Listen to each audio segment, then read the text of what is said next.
জামাই শুনবে না কথা, জামাইয়ের বাপ শুনবে কথা। শোন, রাতের বেলা যখন জামাই তোর কাছে আসবে, জামাইকে জড়িয়ে ধরে ছুমন্তর দিবি। সুমন্তর?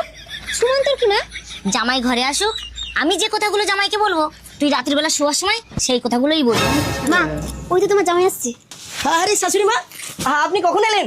আরে বাবা, আমি তো সেই সকাল থেকে এসেছি। এই মেয়ে, শিগগির এক গ্লাস জল নিয়ে। আহারে, জামাইটা কত কষ্ট করে, পরিশ্রম করে, তুই এখনো দাঁড়িয়ে দাঁড়িয়ে মজা যাচ্ছিস? যা শিগগির জল নিয়ে।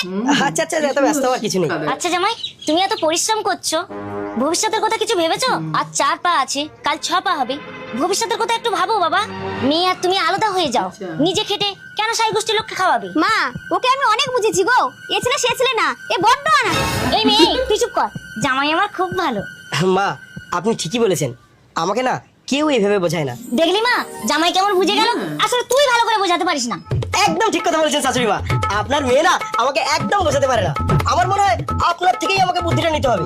কিন্তু বুদ্ধি নেওয়ার আলোচনাটা যে কোথায় করি, এখানে করলে তো আমার বাবা মা সব শুনতে পাবে।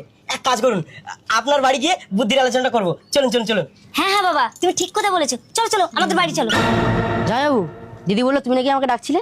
আরে তুই একা এলি কেন? তোর বউটাকে নিয়ে আয়। আরে জামাইবাবু, বউ তো বাড়িতে নেই, ও তো বাবার বাড়ি গেছে। ও আচ্ছা আচ্ছা আচ্ছা আচ্ছা, তাহলে কথাটা তোকেই বলি। বলছি, আমাকে 1 বছরের জন্য 10 লাখ টাকা ধার দিবি? সে কি গো, এত টাকা আমি কোথায় পাবো? ইয়ে বাবা, বিয়ে করেছো 3 বছর হয়ে গেল, সামান্য 10 লাখ টাকা জমাতে পারো নি? বিয়ে করলে টাকা জমা যায়, সংসারের পিছনে খরচা হচ্ছে না? আরে কে তোমাকে বলেছে সংসারের পিছনে খরচ করতে?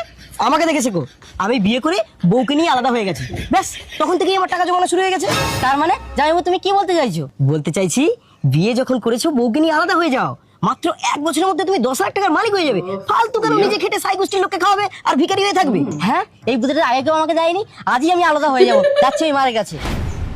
জামাই, তোমার সাহস কি করে হয়? তুমি আমার ছেলেকে আলাদা হওয়ার কুমন্ত্রণা দিচ্ছ? শাশুড়ি মা, আপনার ছেলেকে আলাদা হওয়ার কুমন্ত্রণা না দিলে ও জীবনে দাঁড়াবে কি করে? অর্থ সম্পত্তির মালিক হবে কি করে মা? আমার ছেলে কিভাবে দাঁড়াবে না দাঁড়াবে সেটা আমি বুঝবো, তুমি বলো কে? মা, তাহলে আপনি কেন আমার সংসারে ঢুকে বেখাপ্পা পিনিক মারছেন? আমি কি করে টাকা জমাবো, আমি কি করে সংসার চালাবো, সেগুলো বোঝার জন্য আমার বাবা মা রয়েছে। আপনি বলার কি? আর বউ, তোমাকে একটা কথা বলি, যেদিন তোমার শখ চাহিদা আমি পূরণ করতে পারবো না, সেদিন তুমি আলাদা হওয়ার স্বপ্ন দেখো। আর যদি তাতেও না বসে, দরকার নেই, ছেড়ে দাও এরকম সংসার। আমি সেই সমস্ত শাশুড়িদের বলছি যারা মেয়ের সংসারে এসে নানা রকমের কূট মন্ত্রণা দিয়ে থাকেন। প্লিজ দেবেন না। একদম ঠিক। মেয়ের সংসার ভাঙার জন্য মায়েদের কুযুক্তি যথেষ্ট। তাই মেয়েরা মায়ের কুযুক্তি না শুনে সংসারে মন দাও। ভিডিওটাতে খুব সুন্দর শিক্ষা দিয়েছে, ভিডিওটা মন ছুঁয়ে গেছে।